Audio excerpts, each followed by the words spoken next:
just realized that I have a superpower. I have the ability to alter the future. All I have to do is to closely examine and change my habits. You also have this power, but maybe you haven't learned to utilize it yet. In order to use that power, we have to overcome the human curse, thinking that our thoughts define who we are. Our thoughts are just infinite possibilities of who we could be. The thoughts we act on reflect our true nature. When our thoughts are aligned with our actions, we live in peace, but when they're unaligned, we live in chaos. So how can we move towards a more aligned life? By examining and taking control of our habits. Enter Jerry Seinfeld's "Don't Break the Chain" technique. The story goes a young programmer by the name of Brad Isaac was trying his hand at being a stand-up comedian. One fateful night, Brad ended up performing at the same venue as the legend himself, Jerry Seinfeld. In search of wisdom, Brad asked the legendary comic for advice on becoming a better comedian. Jerry's advice? Don't break the chain. The don't break the chain method goes like this. A person decides that they want to improve their life. They either want to break a bad habit or cultivate a good habit. For example, let's say the person wants to write jokes every day in order to become a better comedian. That person proceeds to take out a calendar for the whole year. They start performing their daily habit of writing jokes. After completing the habit, they draw a big red X on the calendar over today's date. They repeat this the next day and then again the next day until eventually a small chain of red X's has been developed. As you may remember from my How to Build Good Study Habits video, studies suggest that the median time to build a habit is 66 days. That means for roughly the first 2 months, it's absolutely essential that the chain is not broken. The chain of red X's begins to act as a psychological motivator and propels the person towards accomplishing their goal. It sounds simple, but why does this technique work? I believe that there are 2 key psychological pillars that support this technique. Pillar number 1 is the release of dopamine. Every time we complete our daily ritual and put the big red X on our calendar, we feel a sense of accomplishment. The result? Dopamine, the feel-good hormone, is released. As you may already know, our brains are wired to repeat actions that release dopamine. It's a feedback loop. This is also the reason social media is so addictive. Pillar number 2 is loss aversion. As the chain gets longer, the stakes associated with not doing the habit rise. We start to feel like we have a lot more to lose. We might say things like, "I've already been doing this for 60 days in a row. I don't want to stop now." One of the most influential economists in the world, Daniel Kahneman, performed a landmark study in which he demonstrated the principle of loss aversion. As stated in the study, changes that make things worse, losses, loom larger than improvements or gains.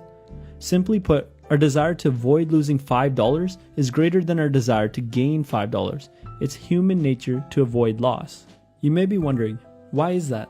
Some people believe that it's a hardwired behavior passed down from our ancestors. They were more averse to loss because loss meant death. For example, having less food than was necessary resulted in death, but having a bounty of food made life more comfortable. The principle of loss aversion also applies to the don't break the chain technique. Once we have a few red X's on the calendar, our desire to not lose our streak is greater than a gain we might get doing any other activity. We've already committed so much time and effort into being consistent with our habit, we feel compelled not to break it. So how can the don't break the chain method be used to break bad habits? On the first day that you don't perform the bad habit, mark it off with a big red X on your calendar. Build up a small chain and try to keep it going. Hopefully, in 66 days, your habit will be broken. Just a side note, studies show that the time taken to develop a habit falls between 18 and 254 days for different individuals, so don't be discouraged if it takes a little longer for you to make or break a habit. So maybe you're thinking, I don't want to use a big calendar. No problem. I can recommend 3 apps to you to help you practice this technique. The first app is Habitica. I've recommended this app before as one of my top 3 productivity apps for students. Habitica allows users to keep track of daily habits, which the app refers to as dailies. Every time you complete a daily, you can check it off and keep track of your streak by looking at the little arrows at the bottom right corner of a habit. The benefit of Habitica, or the con depending on how you look at it, is that it also functions as a to-do list and an RPG game. If you want these extra features, this app will be perfect for you. Habitica is also available for free as a mobile app, desktop app, and web app on both iOS and Android. The second app is Momentum. If you can do without all the extra bells and whistles, you might want to check this app out. It's a simple app that allows users to tick off habits and keep track of their chain. It only tracks habits, so it's a lot simpler in design and use than Habitica. Unfortunately, it's only available on iOS as far as I could see, and you're only allowed to keep track of 3 habits at a time with the free version. The full version costs $6.99 and comes with benefits such as the ability to enter an unlimited amount of habits. This should be free, to be honest. A desktop app, iCloud syncing, reminders, data exporting, Touch ID locking, and the ability to analyze trends.